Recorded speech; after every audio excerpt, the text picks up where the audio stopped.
Imagine that you are 50, 60, or even 70. You wake up in the morning and suddenly find yourself thinking, what if the best is already behind us?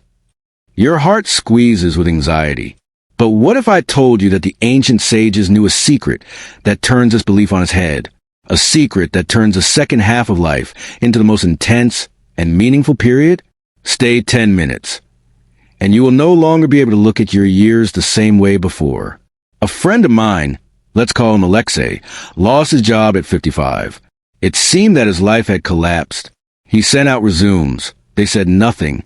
Fear settled inside. Who needs me at this age?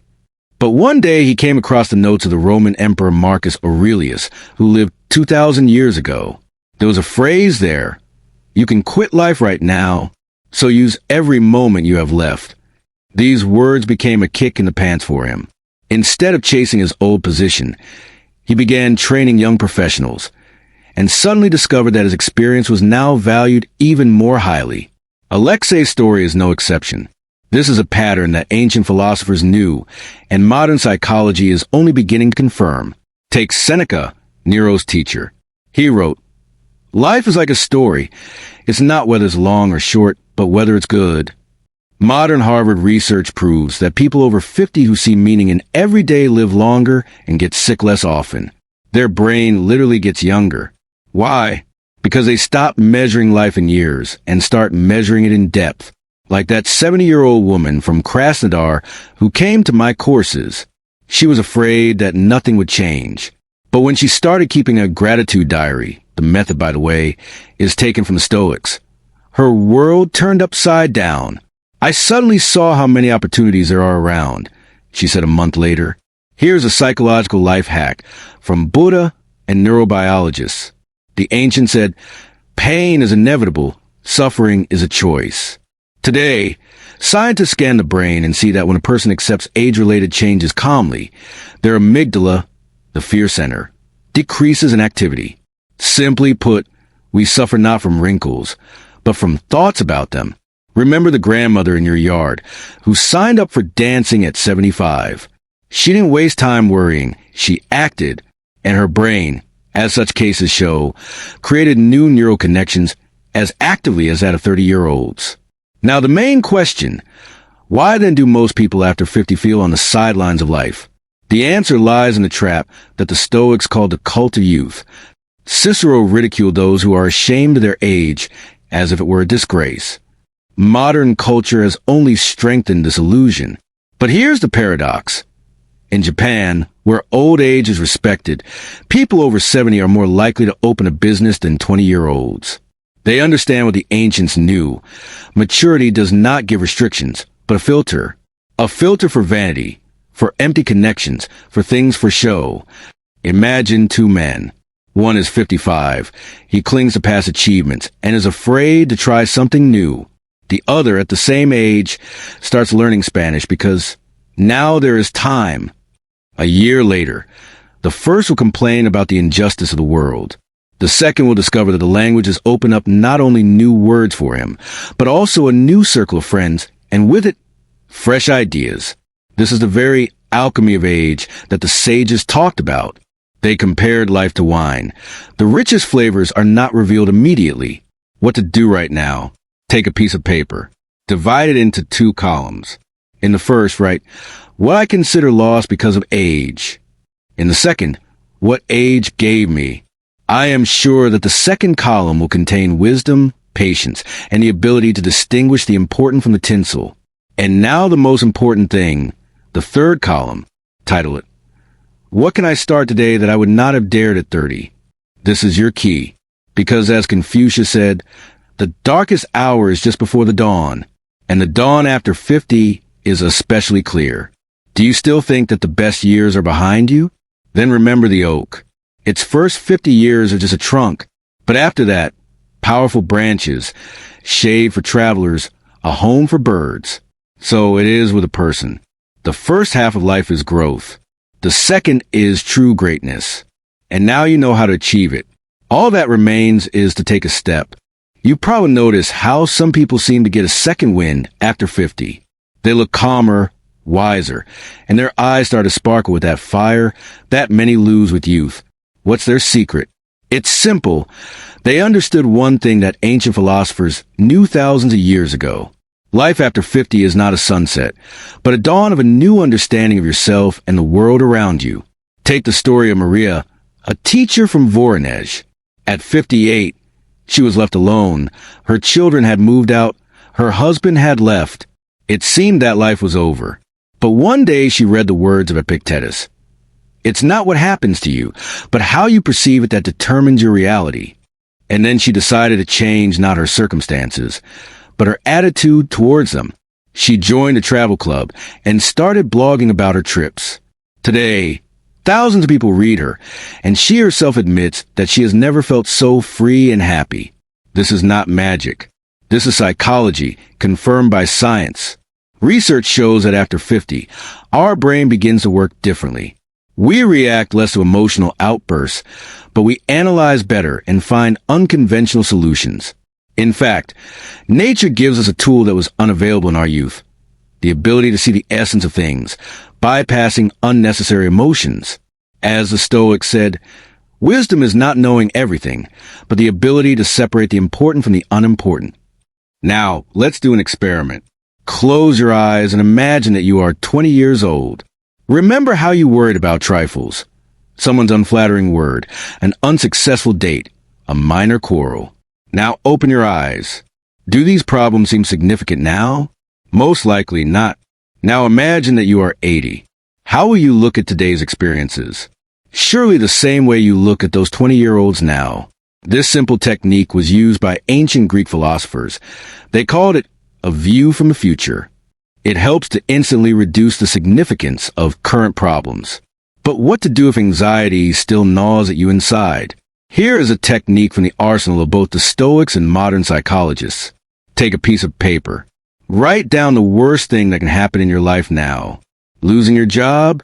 Loneliness? Illness? Now, write down in detail how you will act in each case. You will be surprised, but when fear materializes on paper, it loses 90% of its power. As Seneca said, we suffer more often in our imagination than in reality. Now about the most important thing, about the meaning. After 50, many people ask, why all this? The answer was found by the ancients. The meaning is not in achievements, but in the transfer of experience. Remember how you yourself needed advice from your elders in your youth. Now it is your turn, and you do not necessarily have to become a guru. Just share what you know with those around you. History knows hundreds of examples of people finding their calling after 60. One day, a 54-year-old unemployed teacher named Alfred began writing down fairy tales for his grandson. Today, we know him as Alfred Hitchcock, the creator of the psychological thriller genre. He was in his 50s when he found his true calling. Your second half of life can be the beginning of something greater. The key is to stop counting the years and start counting the opportunities. As Confucius said, we have two lives. The second begins when we realize that we have only one. So grab a cup of tea, sit back, and ask yourself the only question that matters. If not now, then when? The answer to that question will be the beginning of your new journey. Have you ever wondered why elders in ancient cultures held a special position? Not because they were the strongest or the fastest, but because they knew something that others did not: the art of living. Today I want to reveal to you 5 ancient secrets that will turn your golden years into the most valuable time of your life. And the first of them is, remember the grandmother in your yard who always gave wise advice? She did not read psychology books, but intuitively applied principles that are now confirmed by science. For example, the principle of here and now. Modern research proves that people over 50 who practice mindfulness have a 30% lower stress level. Now imagine what will happen if you add ancient techniques to this. A friend of mine, let's call him Victor, went through a crisis at 62. His children grew up. He sold his business. It seemed that life had lost its meaning. But one day he came across the diaries of Leonardo da Vinci and learned that the great artist created his best works after 60. This was a turning point.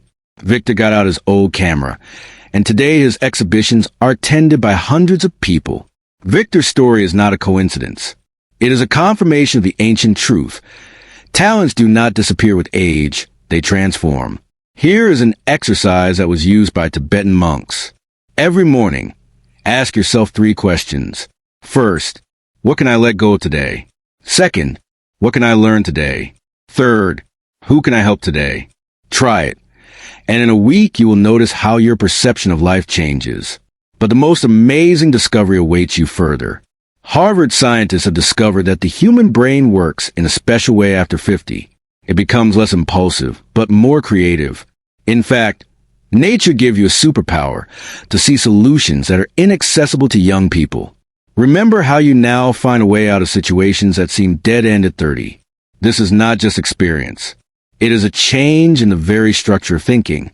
The ancient Greeks called it Metis, the wisdom that comes with age. They believe that true strength is not in muscles, but in the ability to see connections where others see chaos. Modern neuroscientists confirm. In people over 50, the connections between the hemispheres of the brain become stronger. This means that you literally begin to think differently. Now imagine what will happen if you consciously develop this ability. Here is a simple exercise. Every day, find 3 non-obvious connections between seemingly unrelated things. For example, between a walk in the park and solving a financial issue. In a month, you will be surprised how much your perception has expanded. But there is one trap that many fall into. They continue to live according to the patterns of youth, although their brain already works differently. It's like trying to write with your right hand when you are left-handed. The Stoics call this contradiction with nature. Modern psychologists talk about cognitive dissonance. Allow yourself to think in a new way.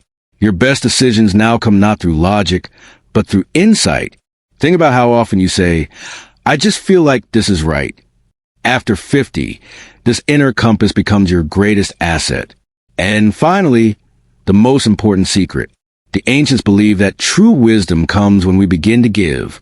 Not money, not things, but knowledge. Your experience is now more valuable than you think. Share it, and you'll find what Buddhists call the joy of existence.